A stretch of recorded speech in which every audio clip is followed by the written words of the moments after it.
অশুভ শক্তি অবশ্যই দূর হবে।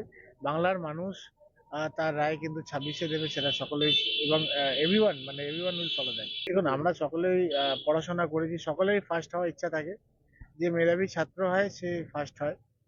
তো সেই জায়গায় একদম নিশ্চিন্ত থাকেন, যেভাবে মাননীয় মুখ্যমন্ত্রী মমতা বন্দ্যোপাধ্যায় সারা বাংলার মানুষকে পরিষেবা দিচ্ছে, সেই জায়গায় কেউ কেড়ে নিতে পারবে না। এবং বাংলাকে অনেকজনে কপি করার চেষ্টা করছে, কিন্তু সেটাকে রানিং করতে পারেনি। আপনি দেখবেন অনেক স্টেটে আছে, দিদি অনেক প্রকল্পকে তারা হাইজ্যাক করার চেষ্টা করে বা সেটাকে দেখে মডেল করার চেষ্টা করে।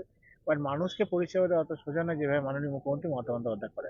আপনারা ভালো মতন জানেন যে একমাত্র তৃণমূল কংগ্রেস দল যে মানুষের জন্য পরিষেবা করে, এবং আপনারা দেখেছেন যা যা কমিটমেন্ট মানুষকে করে সেটা কিন্তু পূরণ করে। এবং আপনারা দেখেছেন যতগুলো ইলেকশন সেন্ট্রাল গভর্নমেন্টের থেকে, মানে বিজেপি সরকার যেগুলো করেছে সেগুলো কিন্তু একটা ফুটফুল করেনি, উল্টে মানুষ আরো প্রবলেম মুখে পড়েছে এবং বাংলায় এসআইআর করে মানুষকে আরো ব্যতিব্যস্ত করে তুলেছে। তো সেটা কোনো সাকসেস হবে না।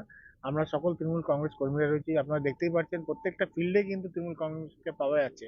সেই জায়গায় কিন্তু আমরা কখনো দেখছি না কে বিজেপি করছে, কে কংগ্রেস করছে বা কে সিপিএম করছে। আমাদের একটাই ফোকাস হলো মানুষের অসুবিধা না হয় মানুষকে সহযোগিতা করতে হবে, এবং মানুষ ভালো মতন বুঝতে পারছে। এবং যত বৃদ্ধা মানুষদের আমরা দেখছি যাদের 60+ রয়েছে, তাদেরকে কত কষ্ট করে লাইনে দাঁড়াতে হচ্ছে এবং অনেক প্রবলেমের সম্মুখীন হতে হচ্ছে। এবং ধন্যবাদ জানাবো মাননীয় মুখ্যমন্ত্রী মমতা বন্দ্যোপাধ্যায়কে এবং অভিষেক বন্দ্যোপাধ্যায়কে, যে যেভাবে প্রত্যেক মানুষের জন্য ভাবনা চিন্তা করছে এবং আমাদেরকে ইন্সপায়ার যেভাবে করছে, সেই জায়গায় আমরা কিন্তু মানুষকে সেভাবে পরিষেবাটা দিতে পারছি। অশুভ শক্তি অবশ্যই দূর হবে। বাংলার মানুষ তার রায় কিন্তু 26-এ দেবে, সেটা সকলেই, এবং এভরিওয়ান উইল ফলো দ্যাট। উন্নয়নের পাঁচালী আজ থেকে কিন্তু দুয়ারে দুয়ারে সেই জায়গায় তো উন্নয়নের পাঁচালী অবভিয়াসলি আপনি ভালো মতন জানেন 11 থেকে আজকে 25 হয়ে গেল, যা যা উন্নয়ন সারা বাংলায় করেছে, এবং বাংলাকে অনেকজনে কপি করার চেষ্টা করছে, কিন্তু সেটাকে রানিং করতে পারেনি। আপনি দেখবেন অনেক স্টেটে আছে, দিদি অনেক প্রকল্পকে তারা হাইজ্যাক করার চেষ্টা করে বা সেটাকে দেখে মডেল করার চেষ্টা করে। বাট মানুষকে পরিষেবা দেওয়া অত সোজা না যেভাবে মাননীয় মুখ্যমন্ত্রী মমতা বন্দ্যোপাধ্যায় করে। বীজপুর দখলের জন্য তো বিরোধীরা একবারে ময়দানে জোর কদমে লেগেছে, প্রতিদিনই একটা করে বিজেপি বিশেষত সভা করছে বিভিন্ন ওয়ার্ডে ওয়ার্ডে। দেখুন, আমরা সকলেই পড়াশোনা করেছি, সকলেই ফার্স্ট হওয়ার ইচ্ছা থাকে। যে মেধাবী ছাত্র হয় সে ফার্স্ট হয়।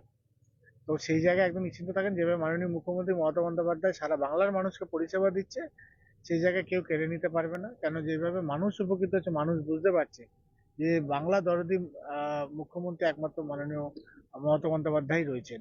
এবং আপনারা ভালো মতন দেখেছেন যে কটা ইলেকশন হয়েছে, যেভাবে মানুষকে ডিপ্রাইভ করা হয়েছে, এবং সাধারণ মানুষ, গরিব মানুষ সব থেকে বেশি টর্চার্ড হয়েছে। আপনি দেখতে পেরেছেন যে আমরা বিহারের লাস্ট ইলেকশন দেখেছি, 10,000 টাকা ব্রাইব করে দিয়েছে, এবং সেটাকে আবার কি করেছে, লোন লোন হিসেবে, এখন যে লোন হয়েছে ওটা রিপেমেন্ট করতে হবে। সেখানে লক্ষ্মী ভান্ডার মাননীয় মুখ্যমন্ত্রী মমতা বন্দ্যোপাধ্যায় এই 5 বছরে 60,000 টাকা দিয়ে দিয়েছে, একটা কিন্তু রিফান্ড করতে হয়নি। কিন্তু দিদি যেটা করেন, যেটা বলেন, সেটা মানুষের জন্যই করেন।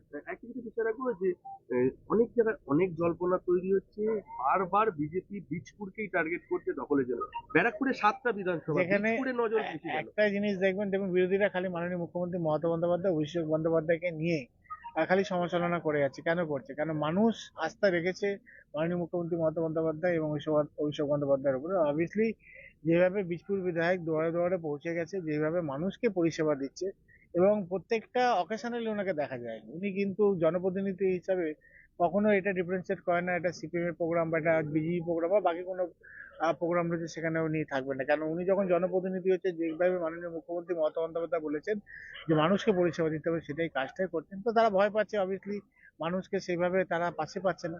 কেন, আপদ বিপদে সবাই দেখেছে, আমফান হয়েছে, কোভিড হয়েছে, এবং এই এসআইআর এর মধ্যে কি যেভাবে আমাদের তৃণমূল কংগ্রেসের কর্মীরা মাঠে নেমেছে ওনার নেতৃত্বে, তো তারা ভয় পাচ্ছে। কারণ আমরা তো আর আপদ বিপদে কোনো অন্য পার্টির লোককে দেখছি না, তারা মানুষের কাজ করে দিচ্ছে, মানুষকে দুহাত ধরে সহযোগিতা করে দিচ্ছে।